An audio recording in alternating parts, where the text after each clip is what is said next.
Hi, I'm Imogen Blood, and in this episode of Change Talk, I'm joined by Jane Farrell, who's spent over 30 years working to improve diversity and equity in workplaces.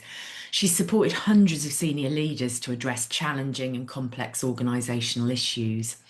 In this conversation, we reflect on why diversity, equality, and inclusion matter now more than ever, where hope can be found in challenging times, and where to begin when budgets and capacity are limited. We unpick concepts such as unconscious bias and institutional discrimination. We reflect on identity politics and socioeconomic class.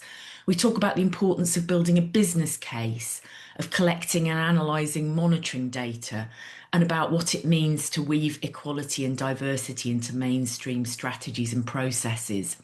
We consider examples from criminal justice, from schools, the care and support sector, and also from Jane's work with the Mercedes Formula One team. I hope you enjoy the conversation. So, I'm absolutely delighted today to welcome to Change Talk Jane Farrell. Thank you so much for taking the time to come and join us today. Delighted to be here, Imogen. I really am. Looking forward to the conversation. Yeah, me too. So, I mean, you've spent, Jane, really all of your career after starting out. I know you began in education, working with a huge range of organisations and particularly focusing on working with their leaders. And I know those organisations span the public, private, charity sectors. And the kind of unifying theme of all that work is around trying to tackle discrimination and better promote diversity, equality, and inclusion. And of course, we've worked together. I've worked for Equality Works, the company which you and Annie Hedge set up Yep. to do this work. I just worked out the other day, it's been 20 years. Um, Gosh. Admittedly, the last 16 of them, I've just been doing bits and pieces of occasional associate work for you, but it's been a long journey, and it just, I guess we're at such a challenging point in time at the moment for equality Mm, and diversity. I mean, we've had yeah.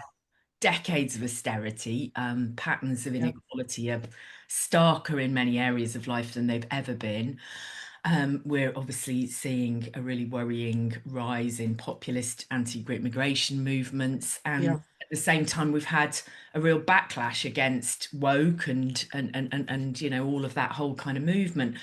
So it just felt like a really kind of timely point to bring you on and to reflect on all of this and try and make some sense of it for our audience. And obviously we could talk all for the whole hour really about just how bad things are, but I've always Good. been very inspired by your kind of strengths-based approach. So I'm just wondering where in all of that you see cause for hope. Well, it's a great question, and I suppose my starting point is I honestly believe that it's our professional responsibility to find causes for hope.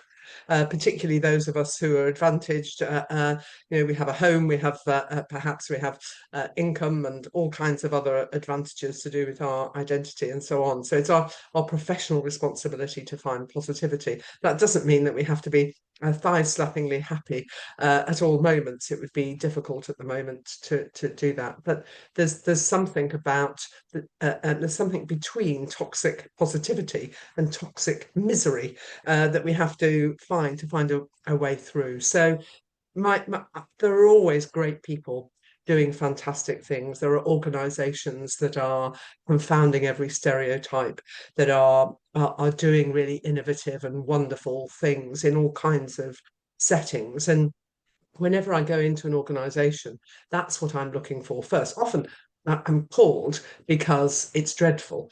So on the front pages of newspapers, or some terrible thing has happened. But really, very early on, my questions are about, so what's working well here? And as you say, it's a strengths-based approach. It's not to say don't look at all the terrible things and that we don't help them sort out the mess and think about how to make sure that never happens again, and all of that. So that's really the basis of my approach, which is find the good, build on that.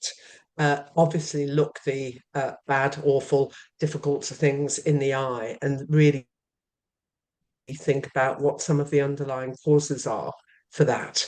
And that might be systems and processes and structures, but it also might be individuals, and so on. And then actually, I'm sure I'll talk about this quite a bit in this conversation. It's then building the positives and the strengths into the strategic plan and the business plan, so that it's not just an awful event happens or things are really difficult. Um, uh, I come in, do this, and then it's all fine, and then it's just the next time it all blows up. So it's actually thinking about it systemically. But I think the first point really is we have to find causes for hope, because the alternative is not attractive.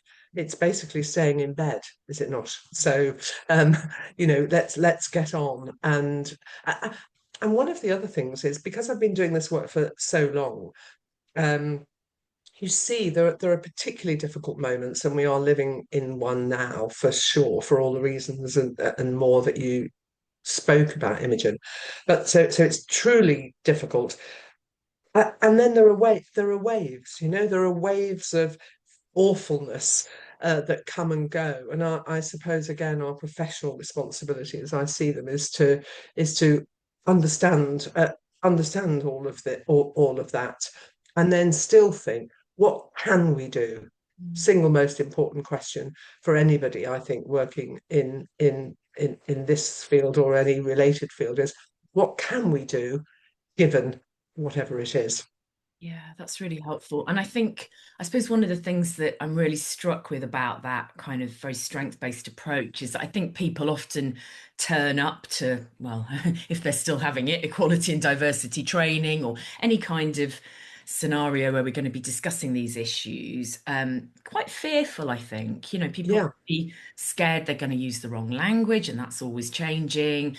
They can be either, obviously it's so personal for all of us, isn't it? Whether we yeah, see, whether we're experiencing advantage or disadvantage, there's real kind of fear, I think, if we're not careful around how we enter into these conversations. yeah. It's amazing how we kind of, sort of, I suppose, kind of go in quite a different way and almost kind of disarm that in a way by then asking people to start to think about what's actually working well. I've really observed that in training rooms over the years. Exactly so. And there's an example comes into my mind. It was a very large organization, and 80 about 80% of the workforce, it's a very large workforce, were white men. And predominantly there were many men, even right at the top, which is unusual in relation to class and socioeconomics, who hadn't had higher education and so on. They'd come in at entry level and they'd work their way up. So they were obviously doing fantastic things around class.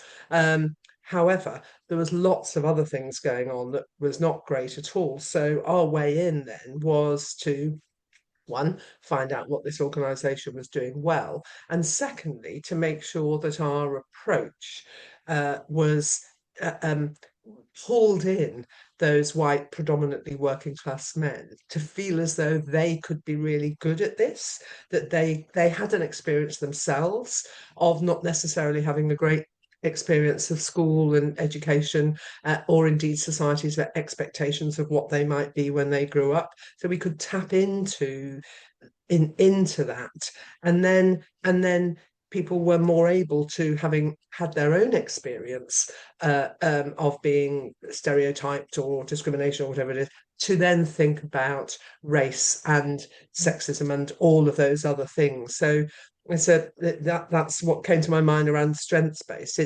I think some people do think you are glossing over that which is awful, and it's not that. It's what will work here.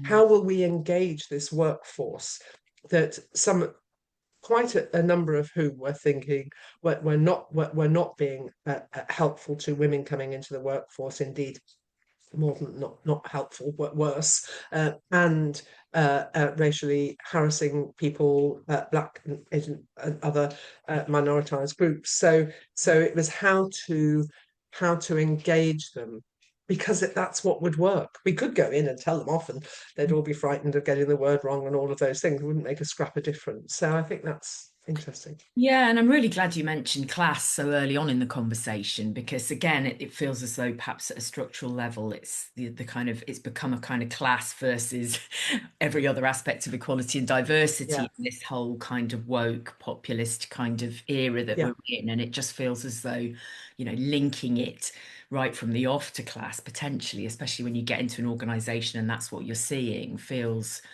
really, really important actually at this now more than ever, I think. Yeah, it is often missed out. And how can it be? We know that it's a key determinant of who gets what in the world and who gets where in the labour market. And there's so much research that demonstrates that. And so thinking about organizations, then it's unless people are thinking about class in and amongst race and ethnicity and disability and neurodiversity and all of those other things, then they're not necessarily going to choose the best person for the job, are they? Because they're going to be thinking that somebody needs, 1, 2, or 3 degrees before getting a middle management post, which I saw recently, by the way, in a university. They were asking for 2 degrees and at least 2 degrees. And that was kind of interesting because there was no when I had a really good conversation with them, but really it was just that's where they started. Yeah, yeah, and We'll we have know a couple that of degrees. What else do we need for this post? we know that when each of them's costing you a good 50 grand these days, there's a bit of a class barrier Exactly, there, isn't there? exactly, Yeah, exactly right. absolutely. So, as you know, Jane, most of the audience at Change Talk are working in the public or the not-for-profit sectors. Yeah, And obviously, back in that kind of heyday when you and I were working together in, I suppose, the late 2000s, sort of around 2005 onwards, there was quite a lot of budget at the time for kind of those sorts of public sector organizations to put on yeah, training. Everybody was, I won't say everybody, but there was quite a lot of commitment to and excitement and resourcing and energy in relation to yeah, equality impact assessment, which is sort of something that I was yeah, interested in. And obviously, those days have very much gone now. I mean, people are still doing some of those things, but it's usually on an incredibly small shoestring budget, isn't it? And with very yeah. limited capacity. And I'm just wondering, for those senior leaders who might be watching from those sectors and thinking, gosh, where do I begin with, next to no budget and so little resources? What's your advice for them in relation to equality and diversity? Well, it goes something like this. The first thing that I would want to do if I were talking to them is to read their strategic plan Mm, and to understand that, because if their narrative weaves aspects of diversity, equity, and inclusion, as in who gets what, really, whether that's providing services or product or staff, it's like if it's woven into that, then actually a lot can happen in and amongst. So I remember, like you will, there would be 2 days of training, sometimes residential, mm, where we would be thinking about all kinds of things. Well, that's, as you say, not going to happen, but it's something for leaders. I think it's about what is their own narrative, by the way, their personal narrative, as in, why does this matter to you? That's often a really important thing for leaders to think. Why does it really matter to you? And then thinking about their strategic plan, their business plan, and thinking about where can it be woven in. So procurement is interesting, which sometimes isn't a sentence you hear very often. But it is. There's something about, well, where are those? Who are we buying from? Are we buying from small community organisations? Are we buying from small businesses in the area and all of those things? So just to make sure that we're thinking about who gets what in every single aspect of an organisation. It's thinking about obviously their values and their mission and vision and all of those things, but it's something about weaving in is the key phrase for me. How do you weave it into, you're my line manager, Imogen, how do you take account of not only the particular skills that I bring or don't bring, but also who I am, and sometimes that might impact on my performance. It might be around mental health issues, it might be around caring responsibilities, and all of those things. So, how do we weave it into induction in Mm. an organization, that it is an ordinary thing if this person joins this organization, that right from onboarding moments they are being helped to understand that that's how we think. It's in our DNA. So induction, it might be around any kind of learning and development moment, whether that's leadership training or health and safety. It's how do we weave the diversity and equity and inclusion in. I don't really mind, I'm what it's called. I really don't. And again, over the decades, it's been equal opportunities, equality and diversity and inclusion and then belonging, and it'll be something else next year, whatever. Who gets what? How are people being, what kind of access have they got? What kind of treatment have they got? And what kind of outcomes do they get? And so for me, that's what the budget can be really tight, but if it's woven in, and part of what we do every day, that the way that you and I greet each other in the morning is seen as an important aspect of the organizational culture. So it is tough without budgets, but there are some budgets and there are ways of leaders behaving which model demonstrating respect, and also the ability to take appropriate account of difference. Yeah, that's really, really helpful. Some really great examples there of what that means to weave it in. And I just noticed in there your one of your many models, which I find really useful, sort of when we're thinking about service provision, and really breaking that down. So we sort of ask questions around who gets what in relation to access. Yeah. Then kind of think, what's it like when you get into the service? How does it feel? What's your experience? How are you treated? And then, of course, do you get what you came in for? What are those outcomes? And having a really clear kind of set of questions, and obviously also data and feedback and evidence at each of those steps, really within a service, to think about those really important questions that you raised.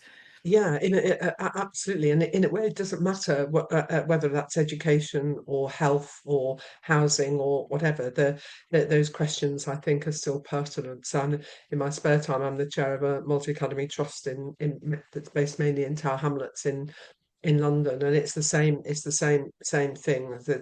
Access, access, treatment, and outcome, and finding creative ways of disrupting um, the expectations of what this or that student will achieve, and which universities they'll go to, and what they'll do post university, and all. So it's relevant across the board. So yeah, I find it helpful too.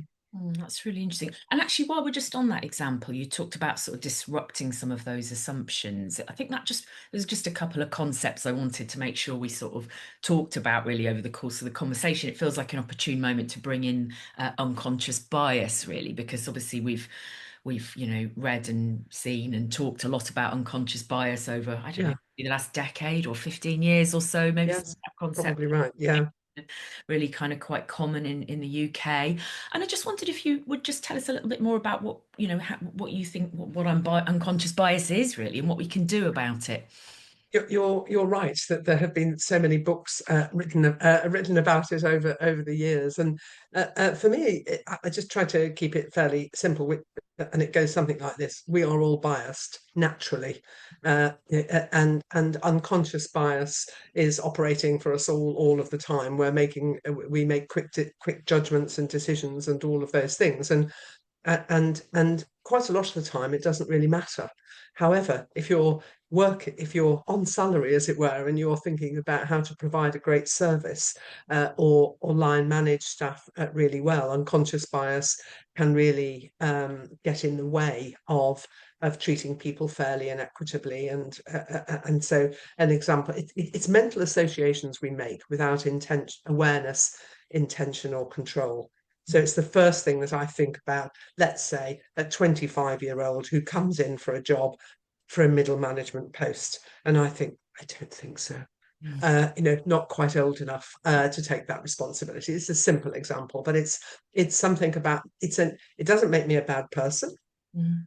I'm using all kinds of judgments about basically you have to be about 35 in order to get to this salary or this position. And you can see how the other thing is we feel more comfortable with people who are like us. Mm. So as a white woman, I need to be aware of that fact. Again, we are all comfortable with people who are like us in lots of ways. So therefore, in order to really take account of the fact that I will choose the, let's say, older white woman more often if I'm not conscious of my bias. So the good news is you can do something about it. Mm. We can be aware of our bias, and that might be around our upbringing, the communities in which we're familiar. We can do something about it, and we can stop ourselves and think, actually, what am I putting in that criteria that will disadvantage disabled people, for example? What am I putting in this criteria that will mean that um, um, middle class people will be, an obvious example is in some of the criteria, it's all kinds of how many modern foreign languages can you speak, all the advantage around in some of those interviews around playing the violin and all of that. I mean, it sounds absurd, but all of those, there are thousands of things going on, Mm. and unless we are in an interview in a decision making moment where we warm to people or we don't, where we feel at one, we feel as though they'll be able to fit in Mm. very well. So we're not aware of our bias. We can become aware, and then we can take action in relation to what that means in decision making moments in organisations. So we can pause basically and think, do I really need to, am I inadvertently advantaging, um, excuse me, people who are like me? Yeah, that's really helpful. And I mean, what I really like about that is the fact that we've got individual agency there, haven't we? You know, we're not getting into to blame here, as you say. It's something that everybody does, so we all do it. But there is kind of a point there at an individual level where we can absolutely stop and reflect and keep checking ourselves and challenging each other about that, which feels, like something we can do at a time where Yeah, we feel a yes. little powerless around this whole agenda. Yes, absolutely. I love that point about we can help each other as well. So people, if you create an environment where everybody's got bias, the question is, what do we do about it in an organizational setting? How do we disrupt the way that my bias and your bias works? Then we can have conversations and we can really listen to people. I have never experienced racism, so I can learn and I can listen and learn from others and really understand how how what are the mechanisms at play in an organization that I will have never experienced. I will have rarely been the only white person in the room. Mm. And It'd be it's quite also very that we can, entertaining if you were, wouldn't it? So it'd be extraordinary. Yes, there has never been four black men who have interviewed me. So it's sort of, it's all that stuff around flipping. If you flip it round, but mainly it's about being conscious. It's about, in a sense, in organizations, creating enough of an environment where people can feel relaxed and explore bias and then do something about it, rather than tell them off for yeah. being biased. Yeah, absolutely. And of course, I think while we're on it, I guess, at that kind of organizational level, of course, that kind of, multiplying up all that kind of individual unconscious bias, if we let it kind of run Yeah. rife, we end up, of course, with institutional discrimination, another term which has Yes. kind of, been kind of, I suppose, just put terror and often kind of defensiveness into lots of organizations when we sort of say there's institutional discrimination going on here. But let's face it, there is in any organization. Yeah. So yeah, tell us a little bit more about what that is and how it links to the unconscious bias. Well, one of the reports and on my desk, my bookshelf, is the inquiry into the murder of Stephen Lawrence, and that's there because it for lots of reasons, the awfulness of the event, and but also it was a moment where many of us really, really thought again about what institutionalized discrimination meant.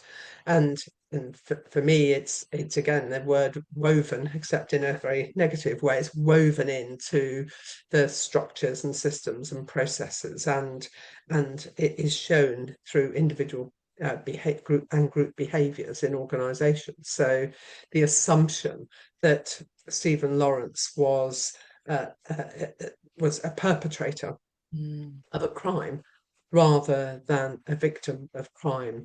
And in a way, that very simple fact is sums up for me very powerfully institutional discrimination. You know, it is that absolute assumption that he was a perpetrator and therefore wasn't helped and wasn't looked after and died and so it's whenever I'm going into an organization and thinking about, well, where are black people in the organization, where are disabled people, where are young, old, people of different religions, and getting all of that data and thinking, okay, well, what do these patterns tell us?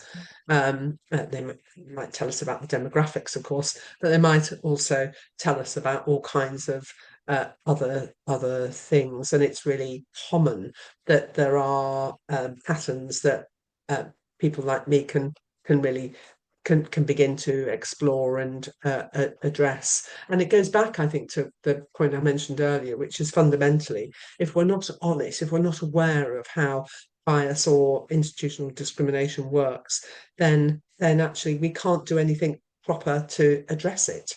And it also reminds me of that phrase that I sometimes use is, when we're advantaged, it's honestly difficult to spot. Mm. Mm. Yeah. Seems all right to me. I'm Yeah. I'm doing all right, thank you very much. And it's the way of the world. Whereas if we're disadvantaged, we spot it in an instant. It feels very familiar in our gut.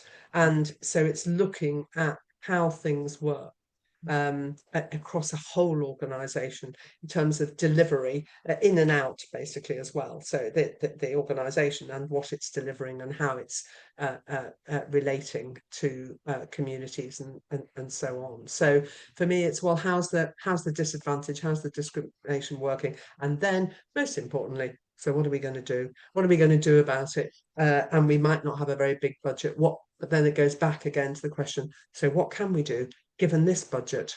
Yeah, that's really helpful. And before we come back round to kind of unpick that kind of strategic approach, I guess it just really strikes me. Obviously, I'm a researcher primarily, and a lot of the work I've done in this space has been around collecting equality monitoring data, analysing that, looking at some of those patterns that kind of come out in organisations, both sort of within the workforce, but also Yeah. at the sort of access, treatment, outcomes stages, I suppose. So I'm really interested in how we can use data to kind of uncover some of those kind of patterns of difference, and hopefully also use the data to then kind of actually monitor and track our progress. And one of the things that I've, kind of been sort of reflecting on quite a lot particularly in recent years, obviously we've seen increasing diversification, most notably, I guess, in relation to gender identity in recent years, but also around sexual orientation, ethnicity, nationality, how all those things kind of intersect. And I guess I'm sort of struggling with the fact that individuals, rightly and fully understandably, are feeling increasingly reluctant to put themselves in a box on a monitoring form. And, I'm kind of aware that on the one hand, it feels reductive and ultimately extremely sort of, ultimately binary to be kind of going, let's compare men's and women's experiences in this organization, or let's look at the outcomes for white British people versus everybody else out of this, housing organization or whatever. And that kind of can feel really simplistic and quite sometimes quite offensive to people, actually. Yeah, I'm also really mindful that if we don't do that piece of work, or if we end up with such a complex picture, we can't really, we just Yeah. statistically can't draw meaningful comparisons, then we're potentially missing some of those really important patterns. What are your thoughts on that question, Jane? Okay, so I think my position is we absolutely have to collect that data. Mm, Women's experience in all kinds of ways is very different from men's. It is, and Black people's experience is very different from white people's experience. So I have no doubt in my mind that we have to get that data. You are right, of course, that it can feel clunky and can feel reductive and so on. So it's partly how we explain why we need the data. mm, And we often don't get that right. So people are faced with a long list of, what about this? What about this? And whenever any of us are asked, we think, well, that doesn't quite capture my true self or my complexity and all of those things. Never mind. We have to collect. Never mind. We have to change. We have to get the explanations better. But we need to know this because it might change the way that we recruit or where we place advertisements for jobs, or it might be that we have a campaign trying to make sure that people over 55 know that they would be most welcome to apply because they might not otherwise, or people under 25. And so it's the way that we do it, I think, that is problematic. But in order to inform policy and proper use of resources and all of those things, I'm really clear we have to get that data. uh, um, and of course, there will always be complexities, but the patterns are so stark that we can't. We people are people doesn't get us very far. So people can, really it doesn't. Of course, we understand the spirit of that in relation to healthcare. mm, For example, mm, mm. we need to have the data around age and everything and everything else. Otherwise, we are pretending that those things don't matter. Yeah. I do think identity politics can in certain forms can get in the way of treating of proper thinking, can make everybody very agitated and all of those kinds of things. So there's a lot of work to be done. There always has been a lot of work to do there and always will be. So we haven't collectively got it quite right. But in the end, if you are, for example, a Black woman having a baby, the stark fact is that it is much more dangerous for you than a white woman having a baby in the UK. And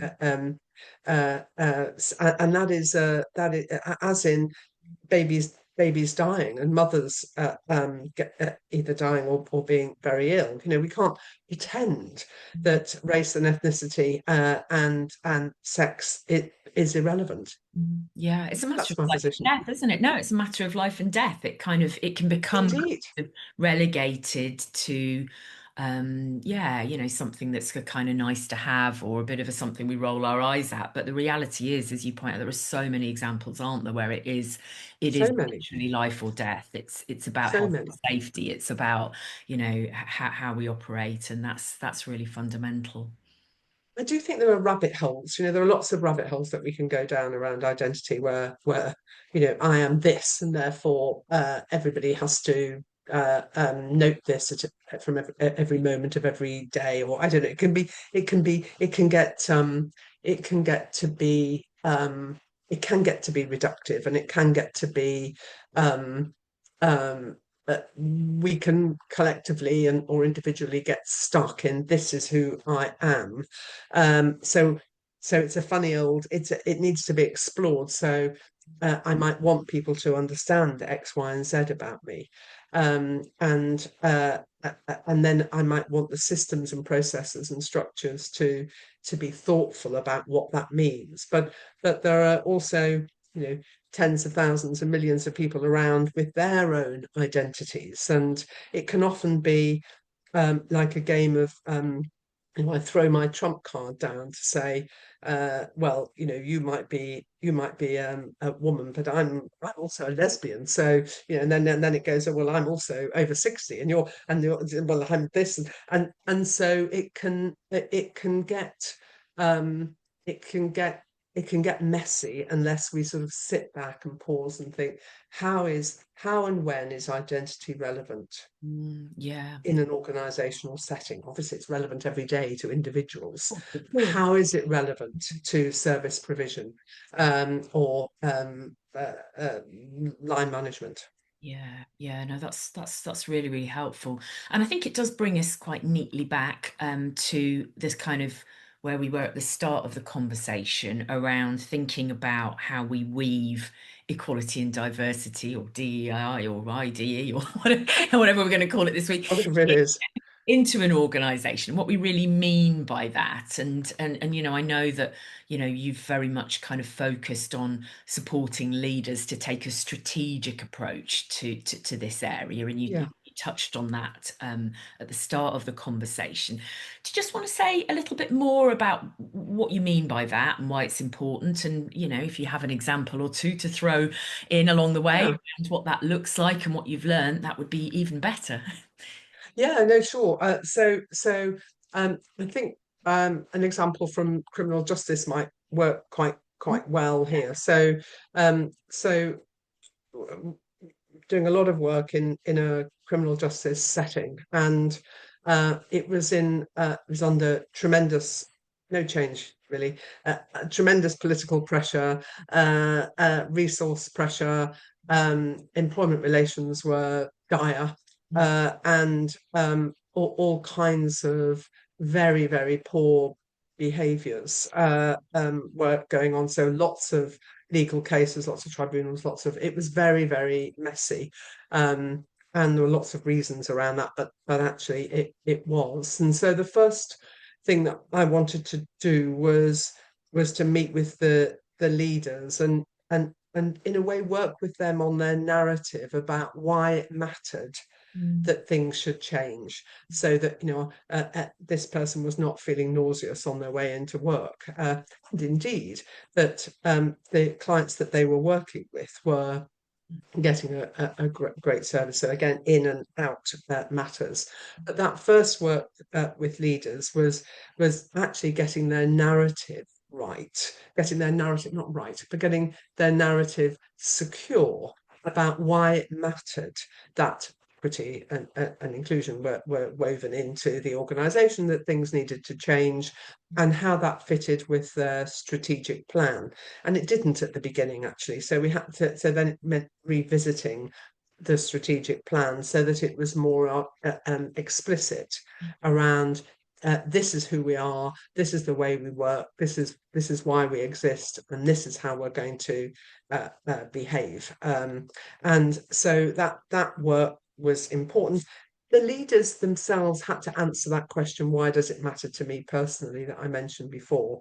And then there were facilitators. I did facilitations with them all, and they shared that. And then we looked at, what does that mean in terms of values and purpose and all of that. So that's often the first stage. Weaving it into the strategic plan is absolutely critical. If it's not there, it's the first thing I ask for when I go into an organisation is, please send me your business plan or strategic plan and all of those things, because it gives me a sense of where they're up to in their thing. Is it invisible completely, or is it in a section 46 in the appendix? So then there were lots of things that needed to be addressed, employment relations. So really, lots of work with trade unions and managers around how they have been engaging and how they might engage in the future. And I remember running an event which was actually various different groups having 5 minutes to talk about their experience in the organisation. There were maybe 100 people in the room, 5 minutes talking. Lots of, you can imagine all the preparation that went on beforehand, but basically about 10 people having up to 5 minutes to talk about their experience. Everybody listened in total silence. And there were lots of things, lots of very distressing things from managers, from members of staff who weren't managers, from trade unionists, and lots and lots of people. And separately, we had a session listening to clients or offenders, languages different in different places in criminal justice, um, uh, as well, around their experience of the service. Mm. So anyway, suffice to say, after everybody had listened, the job was clear. So how do we address the terrible issues? What do we practically do to change this? Now, that didn't come, in week one of the consultancy that I was doing, but work with the top lot on narrative and strategic plan, and thinking about the different, what's the most pressing things that is showing itself. In that particular instance, it was harassment and bullying. Principally on grounds of sex or race. So and there was a lot of it going on, and lots of awfulness. Anyway, so then we did some work on that, which was partly around line managers understanding how it shows itself in supposedly liberal organisational cultures, and then so sort of supporting line managers to spot it and nip it in the bud and all of those things. But this big event, which was almost like a reconciliation event, was really powerful. And then from that, lots and lots of work around, okay, I might have a very different view to you. I'm a trade unionist, you're a senior manager. We will behave in this, we will nevertheless behave in this way. And then we did lots of learning and development for I mean, several years after that. But it was that initial work with the leaders that set the tone. And the data that we were talking about before, I mean, was really stark and difficult. And the experience of the people that they were providing services to was a critical part of that. Actually, in this, if I'm feeling nauseous on the way into work, I'm less likely to be empathetic and productive with this person who has experience of the criminal justice system, and who has experience of being in prison, and so on. So again, the in and out were talked about quite a lot. But strategic is, how is it going to change what this organisation does and how they do it, and structures, systems, processes, behaviours. I'll stop there, I think. No, it's a great example. And you did also within that, I was just thinking about, I like the way you describe the in and the out. And I suppose it just makes me wonder, starting with the in a sense, starting with kind of workforce issues and really Yeah, looking at kind of workforce equality and diversity. I mean, in the scenario you've just described, it feels like you couldn't start anywhere else actually, because the issues were so big. But do you feel as though that kind of workforce focus is necessary, sufficient, I guess, to kind of then bring about the changes in service delivery that we want to see as well? How do those sort of two bits of work kind of relate to each other in your experience? yeah, that's a great question. I think because sometimes if it's only on the in, if it's only on workforce, then we can polish, we can build the capacity of people to do all kinds of things and treat each other better and respectfully and all of those things. But there still has to be that moment, there still has to be that work around. And so what difference will this make to the people we're providing services to? So in the public sector, for example, how precisely will this mean that the people we're providing services to will get a better deal, will have a more focused, have a better experience, and therefore hopefully better outcomes and so on. So I don't think I worry if it's only internal, Mm. but also similarly, it can't only be about services out there, because there are people delivering them.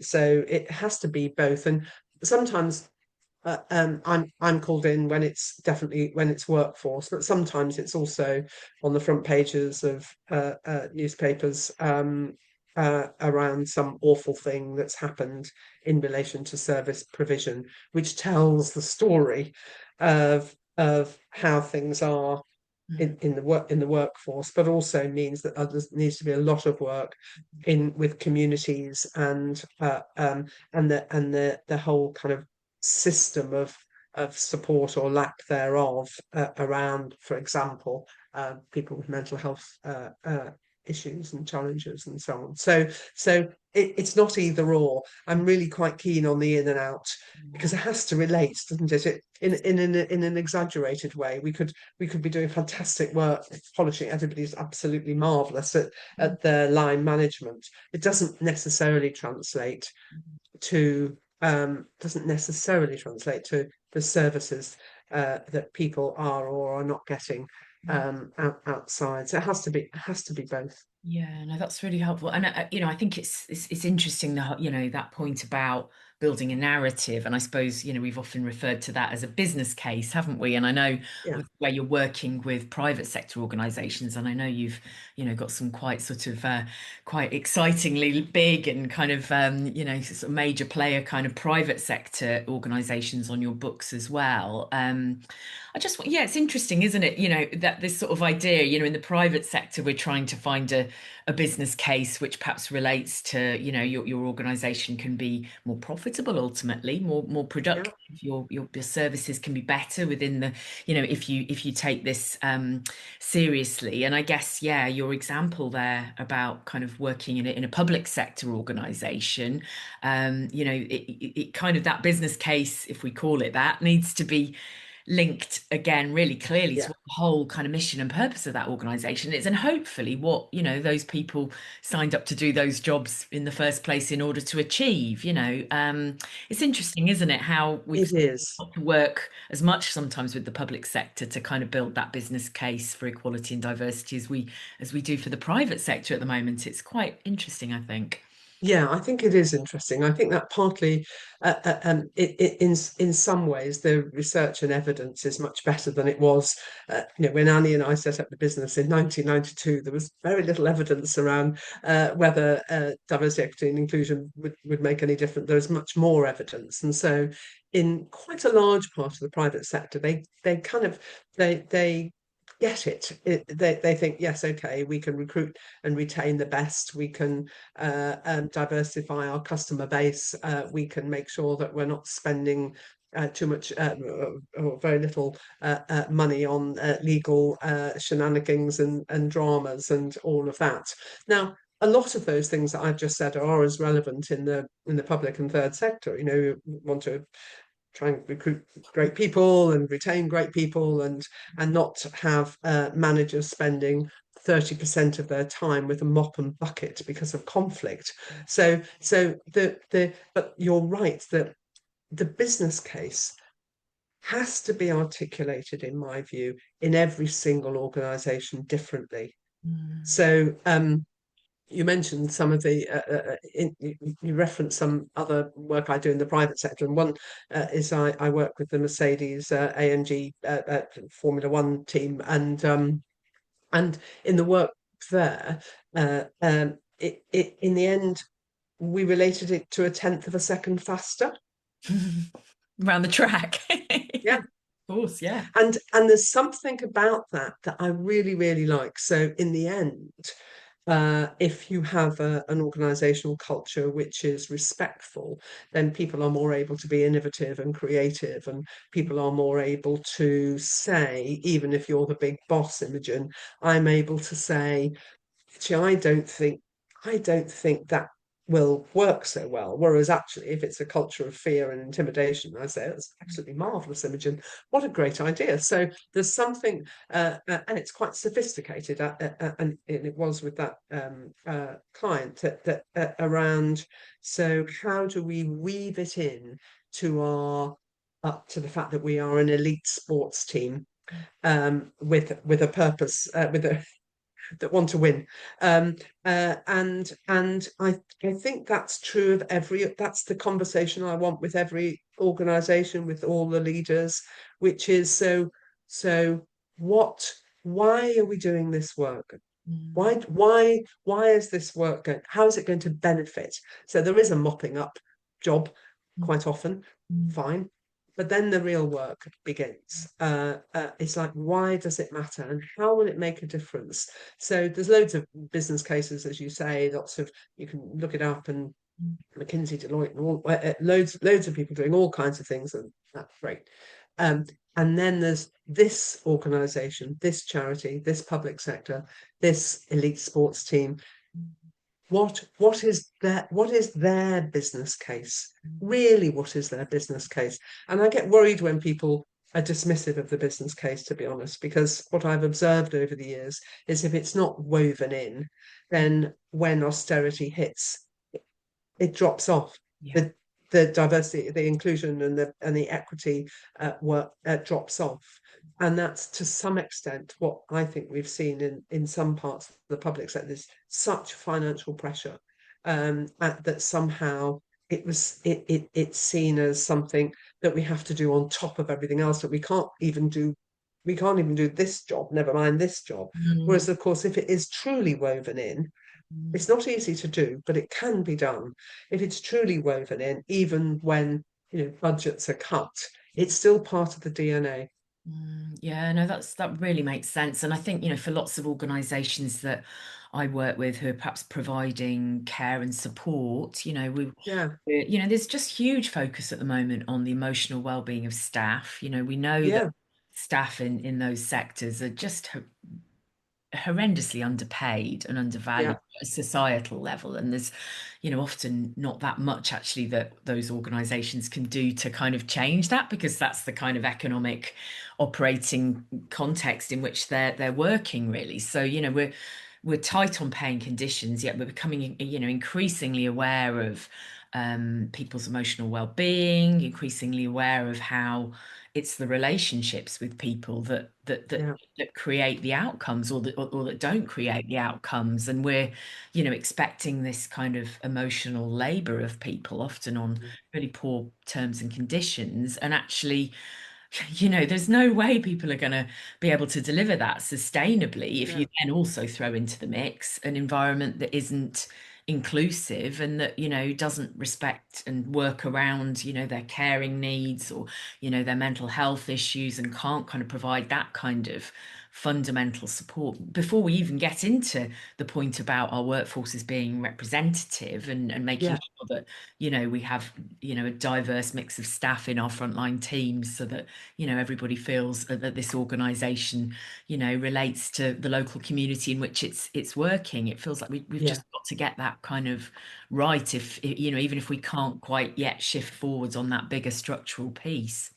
Oh, absolutely. It's very moving, just as you're talking, Imogen. Actually, so many of us have experienced our loved ones in various, for example, care settings, and seen that. And actually, as a society, it's something that we have to address and get right. How can we expect, I mean, predominantly women doing that work and on the minimum wage, and completely overstretched and overwrought with the level of emotional, physical, and everything else support that they're being expected to provide. And increasingly, especially in the case of my own mother, almost exclusively migrant women as well, Absolutely, again, absolutely. massive intersectionality there, and Yes. brings us back full circle into some of the kind of, wider macro political debates that are going on at the moment. So yeah. Yeah, absolutely. And it is a very powerful example, isn't it, of class, race, and sex. Absolutely, absolutely. So I guess just to kind of wrap up, really, Jane, it's been an amazing conversation. We've covered so much ground. It's really been really interesting, and hopefully really useful to people. I just wondered if you had some final kind of advice or thoughts or reflections, really, for people who are working in the equality and diversity space. I guess that might be consultants, but also activists, people who might be working or trying to work as champions, or kind of, if they're still there, dedicated officers, focusing on this subject in their organizations, or indeed people that are, wanting to enter this field during challenging times. Yeah. What's your advice to us, to those of us, really? And to myself, it's kind Yeah, of, it's almost yourself. like it's kind Yeah, of, yeah. in a way, what first came into my mind, Imogen, is that question: what can I do? Mm. because in very, very hostile, difficult times, that is absolutely key to, because it is easy to lose ourselves in the awfulness, and despair. It really, for some of us particularly. So what can I do is I think, the single most important question. What can I do given here, given X, Y, and Z here? Because that's a way of keeping your first question around hope. That is it is finding ways of believing that a different possible future can be created, a different possible service or workforce experience. And it's we have to believe, I think, in the possibility of a different possible future, organizationally and perhaps societally, too. And that what can we do keeps us grounded, Mm. uh, because endlessly, often when I go into organization, people say, well, we can't do this, we can't do this, we can't do that, we can't do that. And it's okay, so what can we do? And it changes everything. And the other thing that I try to do, and that I think is important, is to talk to people who are also doing the work, and finding out what they're doing and the struggle, supporting them and being supported, and all of those things. It's important because the work is hard, Mm. and for sometimes it really is, impacts on us personally and emotionally, as well as in lots of professionally, as it were. Particularly if we experience some of the discrimination and prejudice that we are actually trying to um, work on. So, what can we do? Talk to other people who are doing this at work. The final thought for me actually is, I try to see it as a creative endeavor. Mm.